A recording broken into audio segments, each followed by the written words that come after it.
Yeah. Should be fun. Should be fun. All right. I don't know. Why do you like this field? I think what attracted me to this field, Jared, was this idea of autonomy comes up a lot in intuitive eating.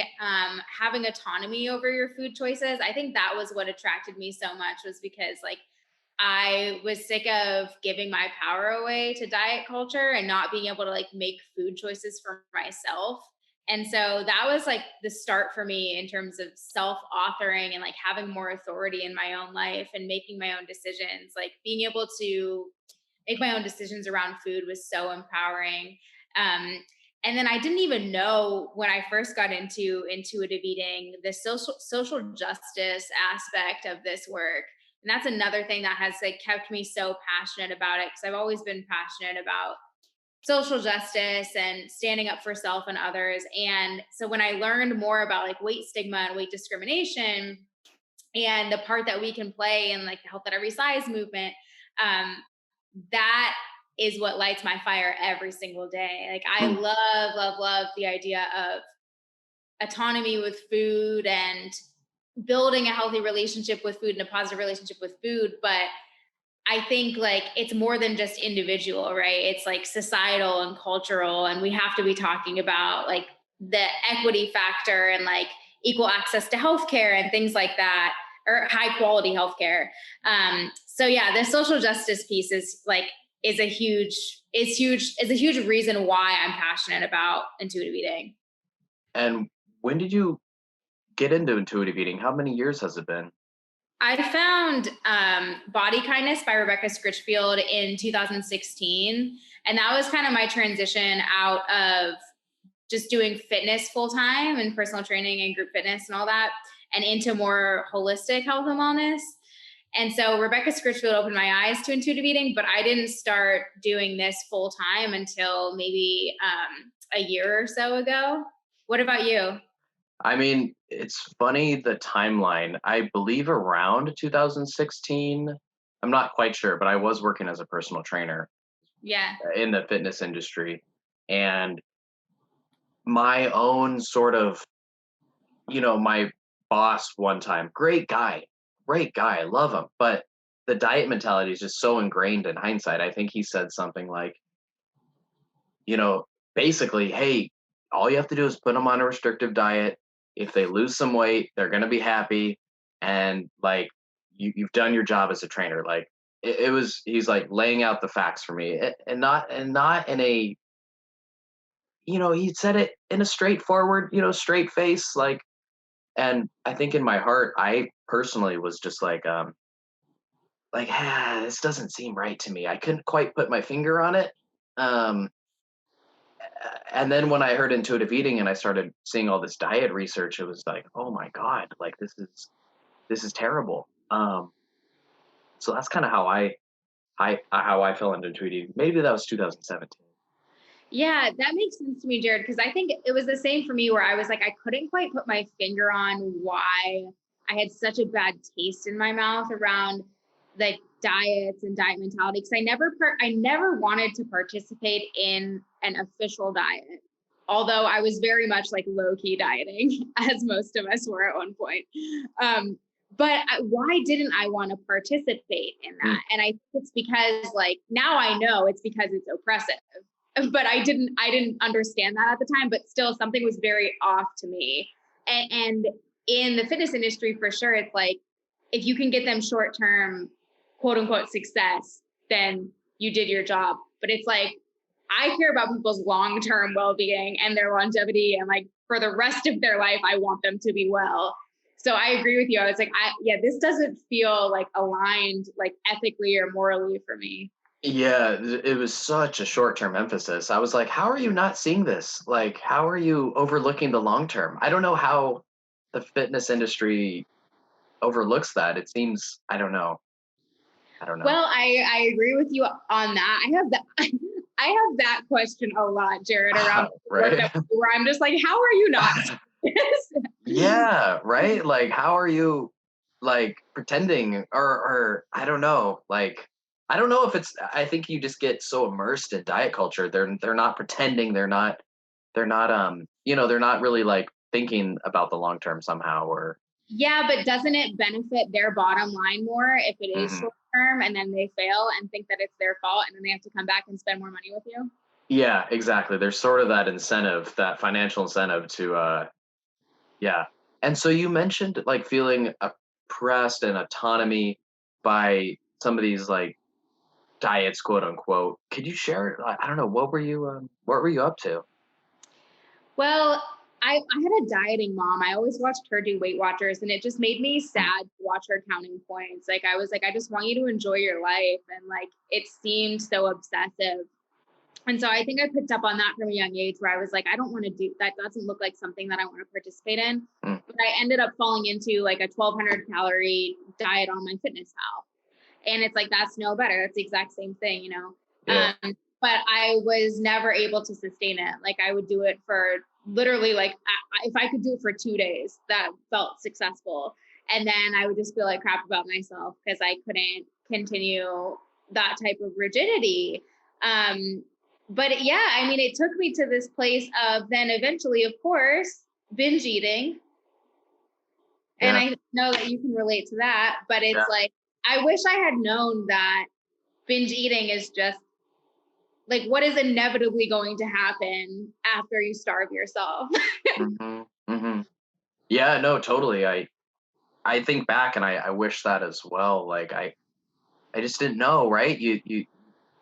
You think the diet culture and everything like says like, hey, it's your fault, it's your responsibility, right? It's your body, and it kind of gets it's not good where we think our bodies are a certain way and then it's our fault if we eat. Yeah. Yeah, and I wonder what your experience is working with clients around this, but I feel like that's a lot of the initial work that we have to do is to just be like, no, your body was just doing its job by Hmm. like through the binge eating. Like there was a purpose in that. And we have to like lift them out of this place of deep shame and self-blame around binge eating. Yeah. Yeah. Yeah, so much of this is like not forgiveness. I don't Forgiveness is a word that seems too doesn't seem right to use right now, but I think one of the most useful insights is when someone starts seeing like, hey, I'm not eating enough, and this is why I'm binging. Like this is why I can't stop myself. There's Yeah. this like thing that I've heard where it's your breath, right? If you hold your breath, right, at some point you're going to need to release. And so the analogy of binging was like you're holding your breath out. You're like Mhm. you're not breathing, and then at some point, uh, you got to inhale, and you take a big inhale, and I think that's so useful for clients, for whoever to hear, to whoever to understand that binge eating is like throwing an apple up and having gravity bring it back down to the surface. Yeah, exactly. And how it's just like a natural way to compensate. And Hmm. I like the analogy with the breath, Jared, because it shows us like other ways in which our body will work to get what it needs eventually. Like you're going to need to accumulate Yeah. air at some point. Yeah. So if you can see like, okay, let's point to other ways that make sense to you in terms of how your body functions. And then let's see what your body was doing here with food. Hmm. Hmm. Yeah. Like seeing how our bodies, we aren't in total control of our bodies. We really aren't. That's right. That's It's right. I mean, I have this idea, like, I like talking about control. I want to hear your thoughts on control, like self right. control and body control. Cause one of my clients last week said something so brilliant because she's Mm, working on building a relationship with herself. mm, And she's like, if I were to think about being in relationship with another person, some terrible relationship advice would be like, you need to control them more. You need to mm, be more controlling. So mm. like how we treat ourselves, like I hate the idea of self-control, but I love the idea of self-care. I think that's a better question. How can I care for myself? Yeah. Yeah. Like self control. There's that fine line, right? We need some. even the act of self-care, right? You go on a walk, like there's some effort there. There's some I'm gonna take care of myself. Um, I don't know. Do you feel that the difference between self-care and self-control is like self-care is making you feel better, where self-control is depleting you? You know, like you're work, work, work, work, work, work, work. I gotta da da da da da da da da. And self-care is like, hey, like slow down, or how would you Yeah. differentiate? Self-control feels punitive, it feels Yeah. rigid, whereas like self-care feels so much more empowering and it feels more curious. Like, how could I create space to like nourish myself in this moment rather than like, what do I need to do to like micromanage myself? Hmm. Yeah.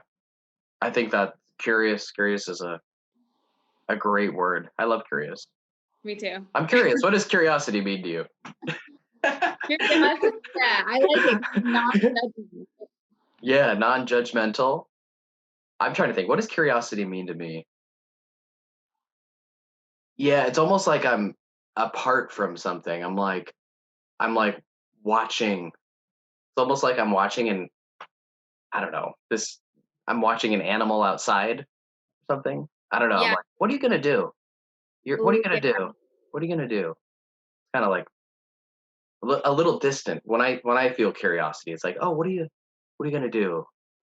I agree. Before you said that, the word objective came to mind, and Mm. it's more of like that neutral observer, which can be so Hmm. helpful, right? Yeah, right. Because I feel like then you're not in your shame, right? Yeah, If you're yeah. if you're a little detached, you're like, oh, I don't know, I overate again, or something like this. Like, what happened there? Like, I think that's so important to be curious about what happened leading up to a binge. Like that curiosity post binge, I think is like really important. Really, really important.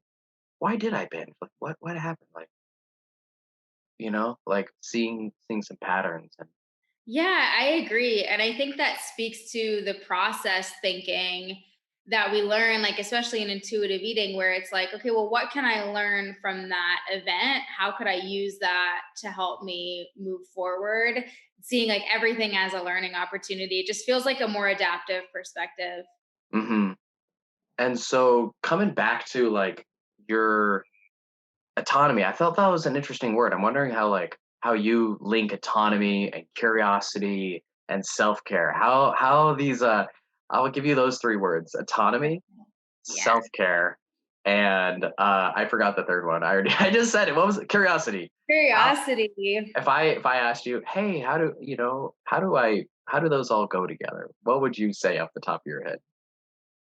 I want to take that trio, autonomy, self-care, and curiosity, and like bundle it into Mm, this idea of authentic health from mm, Triple and Resh. Like authentic health to me has so much to do with autonomy and like self-authoring, mm, because the question is like, okay, if intuitive eating is an inside job, then what is personally meaningful for me? And what do I value, like, regardless of external belief systems, external expectations?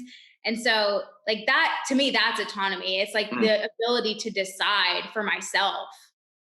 And mm, so, like, I feel like if we operate from like a place of authenticity, then our self-care becomes sustainable mhm, because it's enjoyable for us, it's meaningful for us, we're like intrinsically motivated to mhm, do it. mhm. um Curiosity, I don't know, I don't have anything to say on that. I feel like I love it, by the way, too. Like authenticity is understanding preferences and what you like and your and values and what feels good and resonates with you. And um and then I feel like curiosity is maybe of the process of like looking in and figuring those things out for yourself. That seems to fit in. Like what do I like, right? Or I don't know, what does feel good to me? I think these are important questions that unless you maybe think about them and get curious about them, then I don't know. I guess that's how you figure it out, right? It's got to start with curiosity. I agree with you. And I think, Jared, ultimately, like what that inquisitive process leads to is self-actualization. Ooh, that's like a Buddha word. Yeah, I love the I idea of love it. I love it. actualization. That's day 5 of my emotional eating mini course, which is Ah. basically to point people to all of the ways in which dieting prohibits you from self-actualizing. Ooh, Because when you think about like Maslow's hierarchy of needs in the ooh, pyramid, like you have to be able to take care of the bottom of the pyramid all the way up until you can reach the top, self-actualization. But think about how dieting interferes with like our ability to feel safe and get our basic needs met, and it like taps out our resources and like all of these things like personal safety and security. So we can't ever reach the top of self-actualization unless we take care of all of those basic needs first. So I love I ah. love talking about this. Tell me why, like tell me your thoughts on self-actualization. Well, I mean, I guess like I was sitting in front of the. Well, can you see Mr. Buddha behind me? My screen Mhm. is okay. Yeah, Mr. Buddha. Well, I love the word self-actualization. I mean, it sounds like enlightenment to me, and I don't Yes. know. I don't know if I believe in like a enlightenment where all suffering is gone, or I don't know, whatever they say about enlightenment. I don't think it's. I don't know. I don't really believe in the ultimate sense of the word, but I do believe like self-actualization is possible. I think there are like self-actualized people, and where they are in tune with their heart, they're aware of who they are, and they are contributing to the world. They're in a flow each day. Maybe they're going. They feel like of service to something bigger than themselves. They're lifting up others. Why I love this food journey, Maria, by the way, is self-actualization. I feel like that quote, why I got into yoga, was this little quote, the microcosm, like how you show up on the yoga mat is like how you live your life, right? Like the microcosm equals the macro, the small equals the big. Um, and I feel like, how you eat, your relationship to food is sort of like that, right? Like how you eat food is sort of how you show up in life, or how you eat food, but also how you are in your body. Mhm. Um, that's your life. And so I don't know. I love the idea of this, I'll say spiritual, but I don't want to use this word in like a heavenly sort of above the world context, but just like it leads back to self-actualization. Kind of a long-winded answer, but anyways, No, yeah, I love like it. it really resonates with me. Like And just like kind of getting to the deeper stuff that this is about. yeah, exactly. And yoga is such a wonderful complement to this journey. Like I know personally my yoga practice Mm, really amplified the way that I view like you said, the way we are on our mat, the way we are with food, like is but a microcosm of how we show up in the world. And I agree with that totally. I always encourage my clients to try yoga, to try meditation and things like this, because you're right. I mean, it really does it I feel like it's so aligned with, um, especially with intuitive eating. And I know Evelyn Tribbley came out as a Buddhist on Dan Harris's podcast, which I was like not surprised at all because I yeah. was that makes so much sense. Like, Interesting. do you But, agree? I mean, yeah, like I think the word Buddhism can be associated with like big statues or burning monks. There's images of monks lighting themselves on fire, or like the worship of Buddha. But as I understand Buddhism, it's pretty scientific. It's pretty grounded. You don't believe anything that you're not told to believe anything that you don't decide to believe in. I mean, in that sense of the word, I'm Buddhist too. Although I tend not to express myself as being Buddhist, because I feel like I am judged, or I'm like, oh, he's the Buddhist guy. He must be vegan. I'm not vegan. Like, you know what I mean? Like, there's kind of those labels, and Yeah. Are you Buddhist too? Uh, it, baby, if I said, "Are you Buddhist?" How would you say? What would you say? If I had to pick a like spiritual leaning, then I would say I lean towards that. Got you. Um, I love what you said about just like deciding to believe in something, like Mm, deciding their beliefs. Because I feel like a lot of people don't actively choose their beliefs. It's more of like they're yeah. conditioning. Well, you mentioned your mom modeling weight behaviors to Weight Watchers, but you kind of went the opposite way, right? Like it sounded like but then yeah. So your parents sort of influenced you, but then you sort of found your own path too. You got into the my fitness pal, and but then you kind of found out what different stuff to believe in. Yes, that's right. I think there was some Yeah. rebellion Mm, there was like a rebellious phase too hmm. for me, but it led to me discovering like what I wanted to actively choose to believe. But Mm-hmm.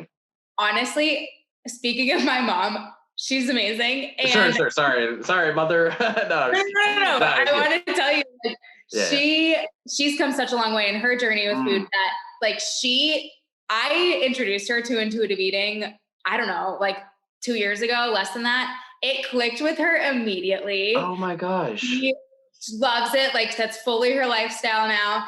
I had a dream last night, Jared, that she went back to dieting, and I Oh was my. devastated. Oh my gosh.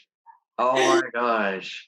It's like one of the most fulfilling things in the world. Like that my Oh. mother became an intuitive eater. It's so rewarding. It was Oh my hard gosh. to do this work, like, and still have a dieting mom. Yeah. Oh my gosh. I mean, because oftentimes the story I hear is sort of the opposite. Like, hey, I'm into intuitive eating. My family is totally not into it, and I can't bring it up with them. And we've learned to just not talk about it. Yeah, exactly. I mean, that's one of the hardest parts of the work that I think we do is like, how do we support our clients in their anti-diet path when they're around a dieting family, or like all of the people around them are dieting? Like we have to find some creative ways sometimes for them to have like support and community. Yeah. And Sometimes we are that only person for them. yeah, yeah. Um, One quote that just popped into my mind was, I think the Buddha said, "We can never repay our parents, or like we're our parents have done so much for us, raising us and so forth." Like he said that bringing the Dharma to them, right, is like one way of evening that out, of giving back. Like the truth, Dharma is another interesting word, but intuitive eating, right? Like you don't need to diet. There's a different way that's based on, self-care, curiosity, authenticity instead of self-control. I feel like that gift is, I mean, priceless, right? I mean, You're right. yeah. That I got it's my parents into yoga too, or so I feel sort of good about that as well. what a joy. Yeah, like we can talk about yoga. They're a little bit more connected, I think. And so I do feel some uh it makes me smile or makes me feel warm, like, oh, I did that for my parents. Like, I don't know. I kind of believe in reincarnation, so like, hey, like, like they'll take that with them in the next life. So powerful. And I feel like on the way to self actualization, like the ladder that I see is like Mm, just like slowly, like gradually improving somebody's quality of life so that they mm, can even like access like what self actualization would look like to them. mm. It's like about enriching their quality of life and taking them to another level, like one piece at a time. Maybe it's yoga, maybe it's intuitive eating. Um, Let me ask you, do you feel like you are a self actualized person? I mean, I hate to be cocky, but I mean, it sounds cocky to say yes. So I'll say a qualified yes. Like I feel like I know who I am. Kind of. I'm a writer. I'm more introverted. I got some stuff. I probably drink a little too much wine. I don't know. Like I got some stuff. I can be I can be calm, but I can be weird. Um I can I feel like I've I through years of therapy, through lots of psychedelics, through being a monk for a long time, I feel like I'm kind of understanding who I am, and I feel called. I feel like I'm on a mission. Um, I feel like I'm doing something good. I guess that's self-actualization, right? Embracing your imperfections and being okay with them, and having a purpose and some sort of meaning, I guess. In Mhm. that sense of the word self-actualization, I'd say yes. I mean, certainly, like I'm definitely like I look up to Barack Obama, right? I'm like, oh wow, like holy shit, like, uh, or other people that are I feel like models for me. Even Michelle Obama, Oprah, I don't know, like people, Hal Elrod. I got many models of people that I aspire to be like, and maybe there's levels of self actualization. What do you? Ooh, Ooh. I like that idea. What about you? I love the question, Maria. Can I I turn it around to you and get you your can. perspective on it? Yeah. I was not surprised by your answer. That Mm. feels really aligned. And I would have answered it the exact same way, minus the psychedelics and the monk part. Everything else, I was like, that's how I would answer that question. I Uh, think I am uh, more self-actualized now than I have mm, ever been. yeah. And I think I am well on my way to becoming Hmm. more and more self-actualized. But I Uh-huh. agree with you. I like the idea of there being levels. Mm. Yeah. I feel like, and I feel like something, the authenticity of you is that's like your thing, sort of. I mean, I don't want to put words in your mouth, but like I've done a fair amount of these interviews, and I'm thinking that every person has like a genetic blueprint of self-actualization, right? Like they kind of have their own unique way of being self-actualized. And I feel like that's like something about you is like, like you're about that unique way of being in the world, whether it's you or like helping people find their own authentic, unique, whatever their way of being in the world. I don't know. Yeah. Thank you. That was such a cool thing of you to say. I because here's why I like the idea of levels too, Jared, is because I think I'm gonna look back like as I get older and be like, I Mhm. thought I was self-actualized. Then. Like, Right? Like, oh, I do nothing. Right? But yeah, exactly. But yeah, that's true. isn't that why we're here? Yeah. To keep exploring the mysteries of the universe and seeing like a greater understanding of going deeper into the mysteries and seeing how everything is connected more and more. Um, and then, yeah, uh-huh, So indeed. Yeah. Authenticity, uniqueness.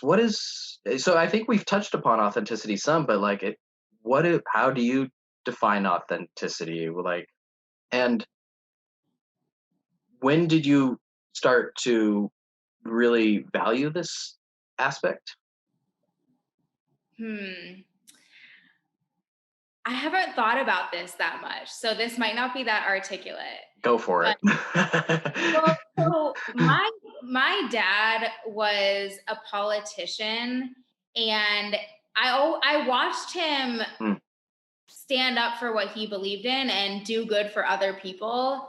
And my parents like always encouraged that, and my three brothers and I, to like stand up for others and advocate for ourselves.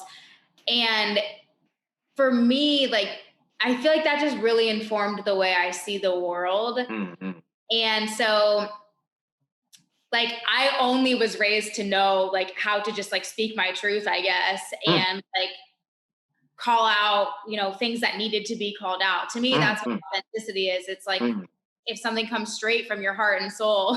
mm. I don't know. I mean, That's awesome. Yeah, straight from the heart and soul. I think you don't seem satisfied with your own answer. I'm just not sure. I'm still Mm. working through it, I think, in my Yeah, head. yeah, yeah. Uh-huh. Because it feels cliche to talk about like being genuine and being authentic. Like I feel like those are buzzwords now. Yeah, yeah. And even self-care, I feel like can be, oh, so, like, No, it or feels like fluffy to even talk about it. yeah, yeah, yeah. Um, Interestingly, when you said politician, I was thinking like, oh, it was fake. It was because I think from my experience, the reason I love therapy and emotions and so forth or whatever is because my upbringing was the opposite of that. It was very um distant, I'll say. And so, for me, like connecting and learning how to feel my body, like these have been my Achilles heels, right? Learning to have a normal relationship with food and be in my body, like that's been my greatest weaknesses. And so through all those things, the monk and everything, I've kind of healed those aspects, and now they're very valuable to me. Um, but it seems like kind of this authenticity has maybe been with you from the something that's been part of you for a long time. I think that's right. And I feel like that is what others would say Mm, about me. So I feel like you're reading that right. But I yeah, I think when I say politician, like a lot of people would take that the other yeah, way yeah, as like disingenuous or something. But that's not how I viewed my dad's career when I was yeah, young. yeah, yeah. It seems like he was speaking out and encouraging you to speak up and Yeah. to say what's right. And Yeah. I definitely see how that falls into intuitive eating, and or how it doesn't work with dieting, because with dieting you're not listening to your body. You're on a 1,200 calorie diet, which is gonna starve anyone. I mean, it's crazy. I hate it. I get pissed off at my fitness pal. That's their default. I think that's their default I setting, know. right? It's Like so out of control. it's like that's their default 1,200. Isn't that Like devastating? it's like this is a big app. This is a No. millions of people use this app and it's their default. Jared, this Something is what something so, this is the social justice part, huh? it is, but Right? this is Like also what I was saying earlier of when I just have to be like, how does anyone think this is acceptable? yeah, like I know. But we get caught up. I remember in wrestling, like, oh yeah, like it's a couple days before the tournament, so time to stop eating. I Or know. and it wasn't I didn't it was just what everyone else did, right? I mean, I didn't really question it. So I see both perspectives, right? I'm sure you do too, right? It's how could 1,200, like how could anyone think that? And then sure, from your own experiences you can kind of see like, oh yeah, I fell into that trap as well. Completely. And you know Yeah. what? I think it goes back to that idea of like short-term results because I almost think that like Yeah. a lot of people know Mm, that 1,200 calories is starving and they mhm. don't care because Mhm. it means that it's a promise to be thin. Yeah.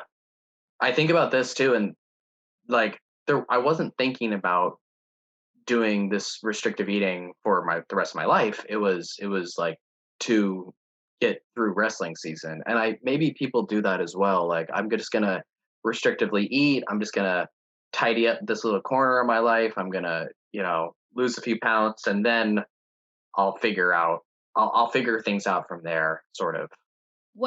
Yes, but what is so dangerous is how companies like MyFitnessPal have made this seem acceptable and like even they like disguise it as healthy. Yeah. That's what is so dangerous. I mean, working in eating disorders, Yeah. how dangerous it is that like what we see as the norm, what we see as acceptable is so disordered. Yeah, it really is. It's we as a culture are we're struggling with food Mhm. and guilt with food and um, morality with food it's a big struggle. I know. I know. Yeah. So the social justice piece, um, I don't know, how do you manifest that aspect in your business or in your, I don't know if you're volunteering or like how do you maybe one-on-one client work is social justice as well. I don't like for me I sort of there's this bridge that the individual work is great, right? That's honestly, quite frankly, why I am like CBT a lot for working with people. It's very individual. It's very clear. It's very simple. I just tell people essentially to journal right before you eat, and it brings a lot of personal responsibility and so forth. But I mean, sometimes I think about like my greater mission. Like how does while helping individuals is great, Like it's not quite the same as the collective. It's not quite the same as social justice or standing up for um, uh, standing up for something bigger than the individual, I guess.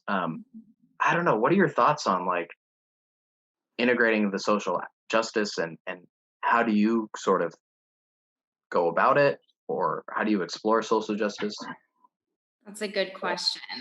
I think right now, maybe I am more individual about it than I will be in the future. I have a lot of ideas and dreams about what I'll do in the future to make a bigger impact, and to like affect social change. But I mean, I think, like, for example, Evelyn and Elise do a great job of affecting social change, like, even just through their book, Mm, and mhm, how, like, to write a really powerful book, I mm, feel is a wonderful way to affect social change. mm, That's something that I think about doing in the mm. future. But right now, I mean, it's all a ripple effect though. The one-on-one work Yeah, is so true, important. true, You think true. about how that will affect generation and generation and generation, just like changing one person. It's not just changing one person. Yeah.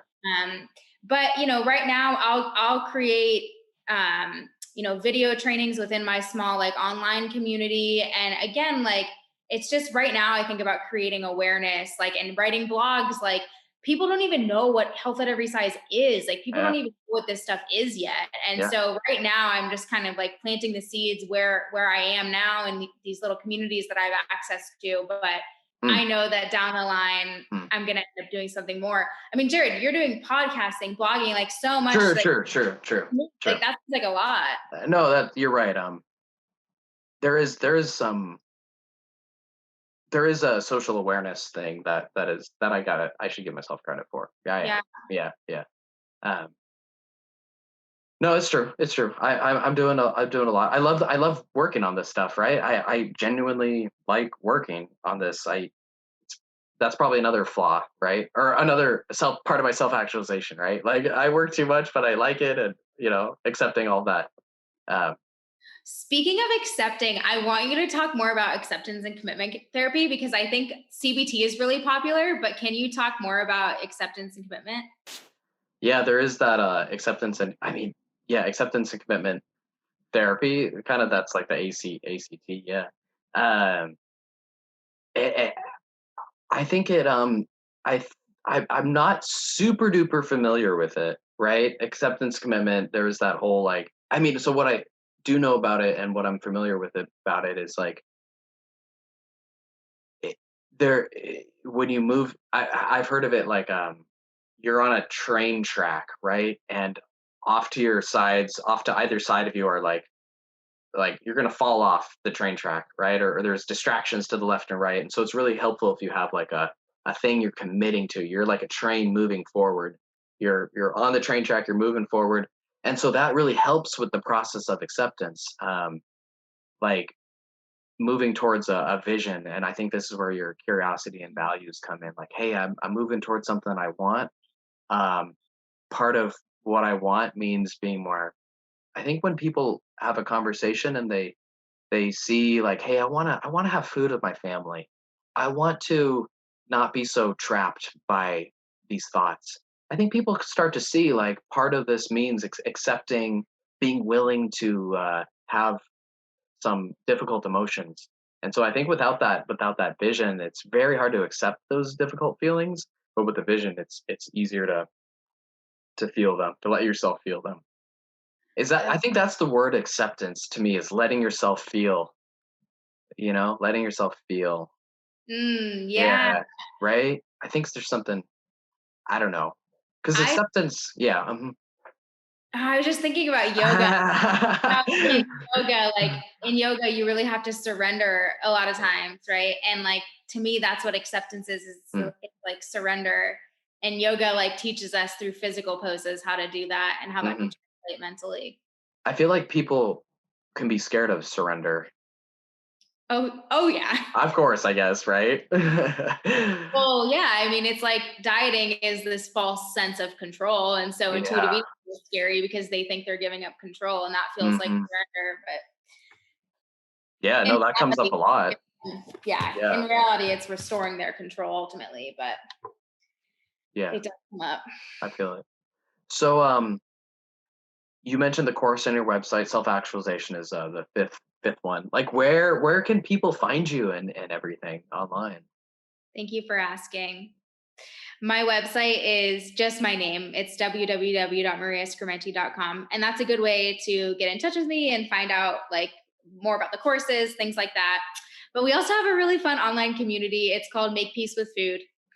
And that's a good place. I'm usually hanging out on Facebook. I'm not good at Instagram. Yeah.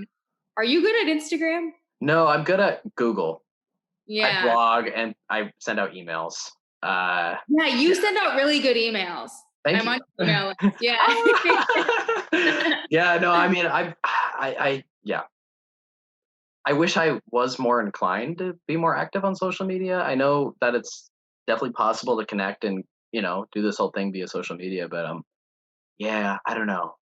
But this is something that I don't know. It's kind of embracing, hey, I don't really want to do this, but also leaning into maybe there's some avoidance there, or I don't know.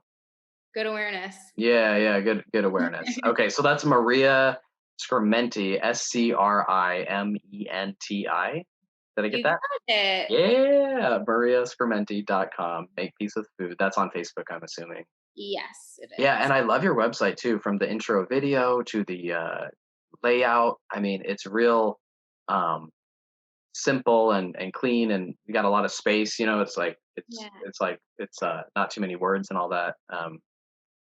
Yeah, I can tell that you know, yeah, separate conversation for another time, but just like the whole business journey of how business leads to self-actualization as well. I mean, Ooh, for you know what sure. I mean? Like if I look back at my website like years ago and like the stages it's been through, I feel like the website growth is equally interesting.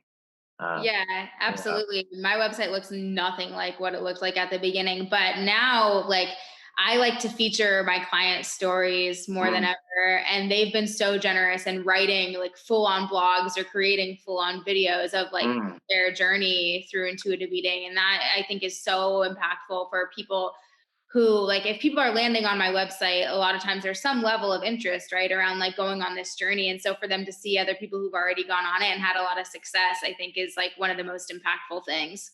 Yeah. I want to wrap up today too by asking you about your dream, and I'll go first to give you some time to think about it. Because you said a while ago with social justice, like right now you're doing this, but you have these dreams for the future, maybe a book, or there may be a book. I didn't quite say that, but so you'll go next. But as you wrote about the client videos on your website, I was reminded of a dream of mine, and that's to like have 1,000, client full on interviews. I got a couple on the website right now already where it's like, hey, I'm done with binge eating, like, and then just like no secrets withheld, like, how'd you do it, what happened, what was it like, what came up for you, like, just like full on, like, all secrets revealed, but I want like 1,000 of them. And that'd be a dream of mine to have like a either a playlist or some sort of spot where they're all like accumulated, and then people could just like click through and be like, holy shit, like, like it's possible. um Mhm. yeah, that's like a dream of mine. That's amazing. I can't wait to see you create that. I love that on your website, Jared. The videos of people who used to binge 5 days a week and now they don't binge at all. Like it's like Yeah, this is yeah. possible. You have to let people know this is possible. Yeah, yeah, yeah. Uh-huh. Marianne Williamson has this quote I like that's like, we're all assigned a corner of the universe that is ours to transform. Mm, And I think about that. It makes me feel like mm. if I ever feel like I'm not doing enough, I'm like, no, I'm working with like my community right now. And like, I'm doing what I can with the people I have access to at the moment. But I know down the line, like, yeah, I would like to write a book. Maybe some speaking engagements. I went to Mm, grad school for college counseling, so I've always thought about doing something at a university. mm. I'm not sure what exactly that would look like, but I also think, Jared, we need to create a Netflix special. We need to put something Ah!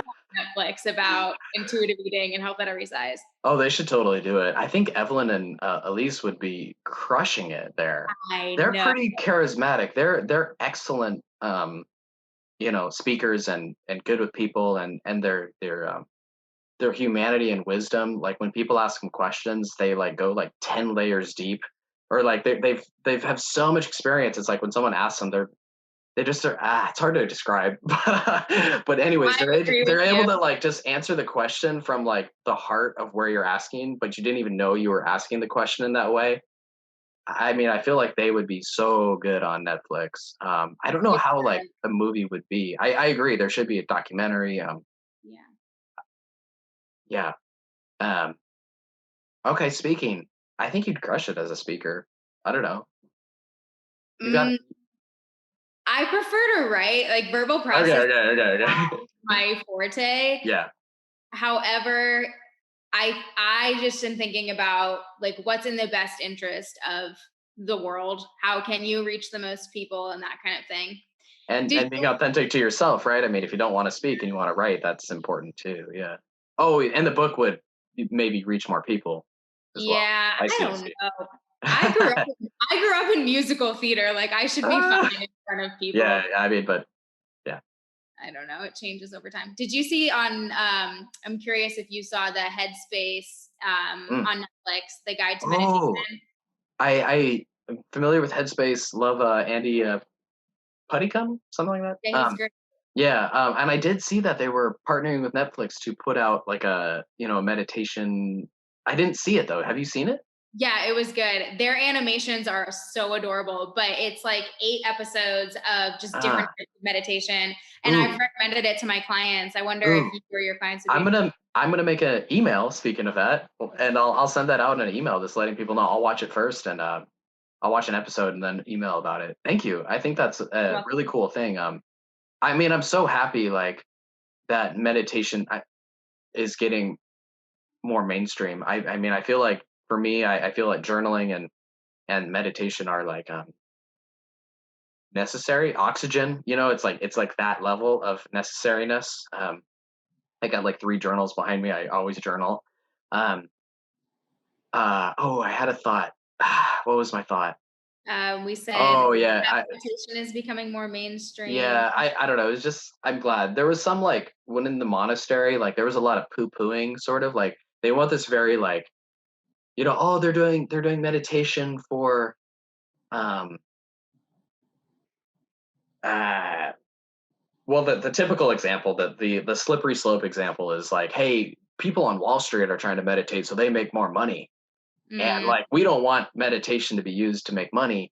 And I've always been sort of the opposite, like, hey, like let's just get it out there, and if if the more people that are exposed, like it's just going to be good overall. So, anyways, that was like my side tangent thought about yeah, no, I was curious about your meditation. thanks for sharing that.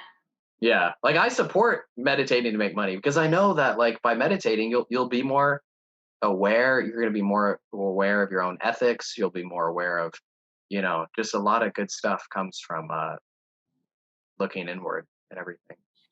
Absolutely. And like weirdly with journaling, I've always journaled, but Yeah. I've been journaling a lot lately, like extra.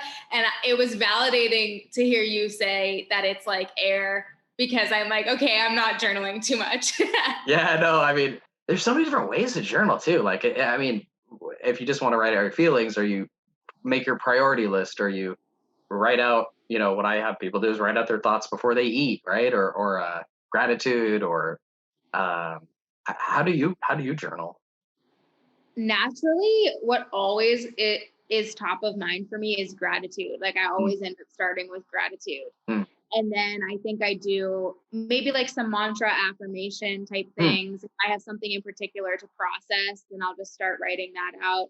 mm, Um, I do like definitely the morning pages, like brain dump kind of thing, but mm, it always ends up like being okay. I focus on what I'm grateful now, what I want more of, and how I can like sort of multiply the gifts that I already have and create mm. abundance there. Oh, But yeah, I've always journaled in the morning, but now I'm starting to journal a lot at night. mm, And that again is like gratitude, setting intentions, mm, kind of pep talking myself in a mm, way. mm.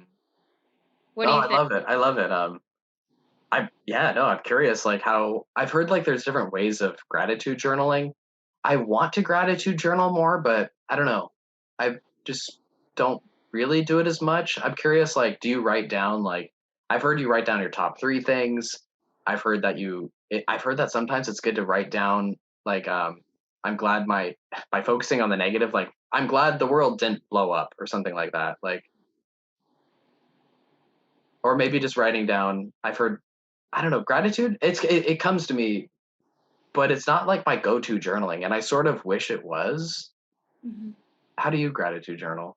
Yeah, I think at first it was confusing because I was like, there's so much to be grateful for. And Mm, also, like, where's the line? Like, what do I, okay, so I'm grateful for like my car and my family and my friend. I'm like, I could be here all day. yeah, right. Yeah. But I think now what I do is I just think about like, I don't know. I mean, I'm like, just the things that hit my heart the most, like, Mm, wow, like my safe and beautiful place to live. Like mm, sometimes I'm just like, I don't take this for granted for a second. And that's mm, what I end up writing about. But sometimes mm, it's like, again, like sometimes it's the things that I want to be intentional about, like not taking them for granted, especially if I want to multiply them. Like I write down all the names of my current clients and I'm mm. like, I don't take for granted the fact that this person trusted me to, Oh, yeah. and I Yeah. want more clients. So I write, I write, I have gratitude. Oh, I love it. I love it. I could see myself doing that. That feels good to me. I like Yeah. that. I've never heard of that. Writing down current clients and so forth, or even, people.